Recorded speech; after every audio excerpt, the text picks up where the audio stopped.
Mga minamahal kong kasama, kapatid at kababayan, noong pong madaling araw ng September 23, 1972, dumating ang mga sundalo at dinakip ang aking ama. Kami naman ay ginising ng aming ina at sinabi sa amin kung ano ang nangyari. 12 taong gulang lamang po ako noon. Kinulong ang aming ama kahit na siya ay walang sala. At doon nagsimula ang aming kalbaryo. Marami ang naniniwala noon na siya ang magiging susunod na Pangulo. Ngunit sa araw na yon, bigla siyang itinuring na pangunahing kaaway ng Estado bagamat wala siyang kasalanan. Bumaliktad ang aming mundo. Itinakwil kami ng mga taong nangako na hindi kami iiwan. Mula sa inaasahang magandang kinabukasan, nag-umpisa ang bangungot ng martial law. Mula grade 1 hanggang grade 6, ako po ay nasa top 10 parati ng aming klase. Naghahanda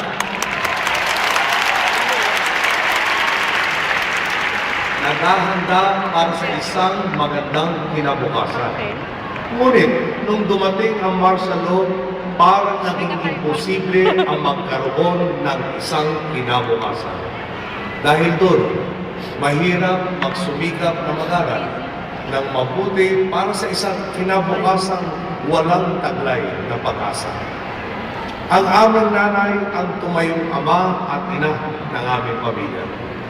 Para makapiling ang aming ama, kailangan pa namin humingi ng permiso sa mga namamahala ng martial law.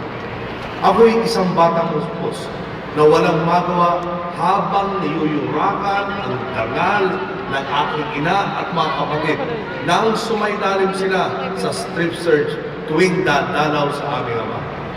Pinahuhubad halos ang buong kasuotan ng aking ina at mga batang kapatid na babae. 1 taon bago nag-martial law, inakusahan ni Ginoong Marcos ang aking ama ng kung anong-anong krimen. Sagot ng aking ama, Ginoong Marcos, tungkulin mong isakdal ako sa korte. Ang nag-akusa sa aking ama ay si Ginoong Marcos.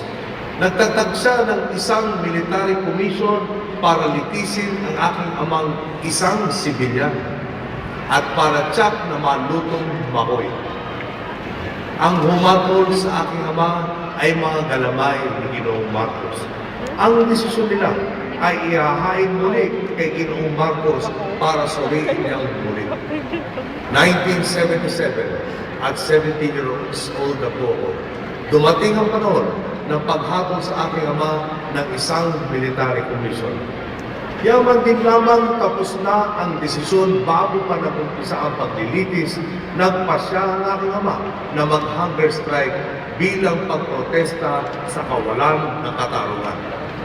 Araw-araw, nakikita kong unti-unting nauubos at nauubos ang buhay ng aking ama. Bakit tumatong dito ang kanyang buhay? Bakit kailangan na ang taong walang sala ang dumaan sa ganitong paghihirap? Sa 40 araw, patindi ng patindi ang tuod at galit na nabubo sa aking kalooban. Maunawaan mo siguro kung bakit gano'n na lamang ang aking nararamdaman. Ilan kaya sa atin ang kayang magtiis at magtipid sa ganoong sitwasyon? Tuloy-tuloy pa rin ang pagsubok at panganib na hinarap namin at hinarap nating lahat. Nasubukan na ba ninyo na makulong ng Pasko at Bagong Taon para lang makapiling ang inyong mahal sa buhay na wala namang sala?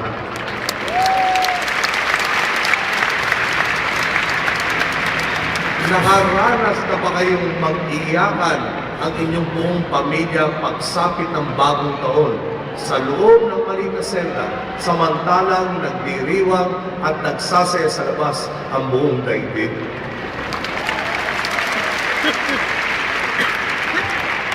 Nakaranas na ba kayong maging kuya at tatay sa mga kapatid na babae sa murang edad ng inyong pagbibinata?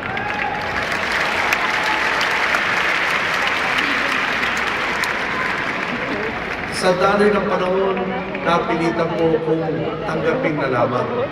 Kagaya ng milyong-milyong Pilipino, ang kawalan ng karapatan sa lahat ng larangan. Ang lahat ng naranasan ko ito ay bahagi ng isang bangungot na hindi dapat nangyari at lalo nang hindi na dapat maulit pa.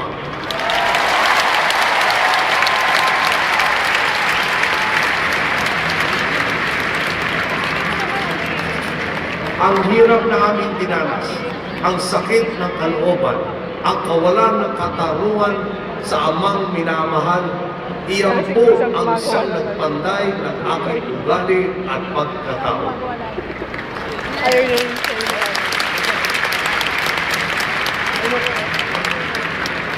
Sakripisyo para sa bayan, sakripisyo para sa paninindigan, sakripisyong may halong dalangin at pag-asa na may Panginoong Diyos na sa takdang oras ay iwawasto ang mali.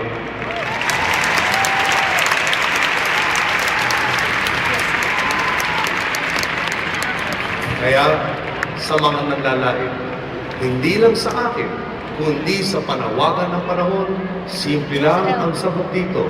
Ito ang ating tadhana.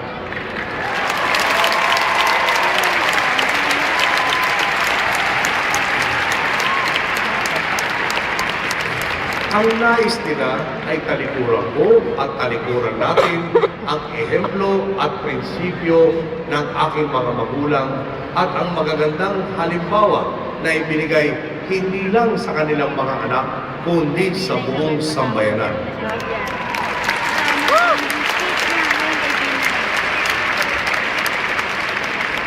Totoo naman na hindi mahirap ang angkan ng aking ama. Pwede siyang sumuko at tumanggap ng mataas na pataas na alok ng kapangyarihan at salapit.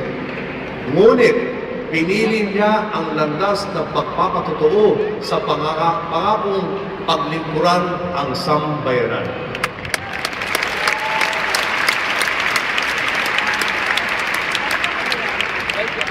Naalala ko po ang liham na sinulat ng aking ama noong siya ay nasa bilangguan.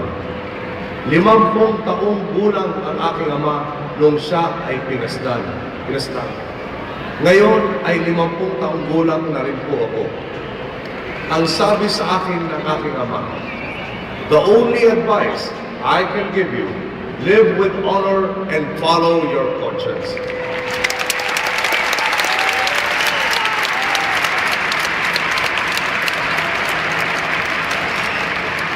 There is no greater nation on earth than our motherland. No greater people than our own.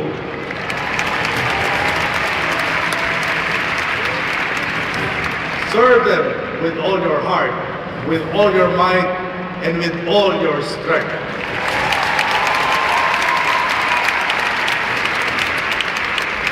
Son, the ball is now in your hands.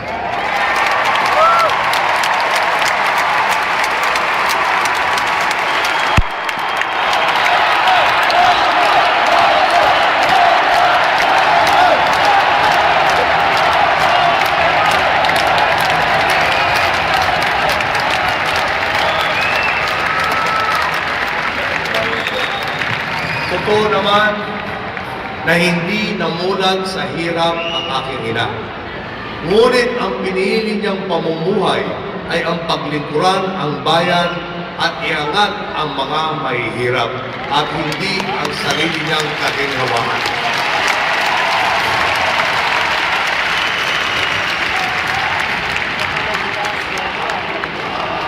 Holy!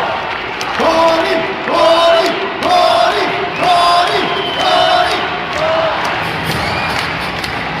Binigay nila sa aking bayan ang mga bagay na hindi kayang bilhin ng sinuman. Ang kanilang sakripisyo, ang kanilang paninindigan. Kung may inaapi, kung may pinagsasamantalahan, matatag ang kanilang paninindigan.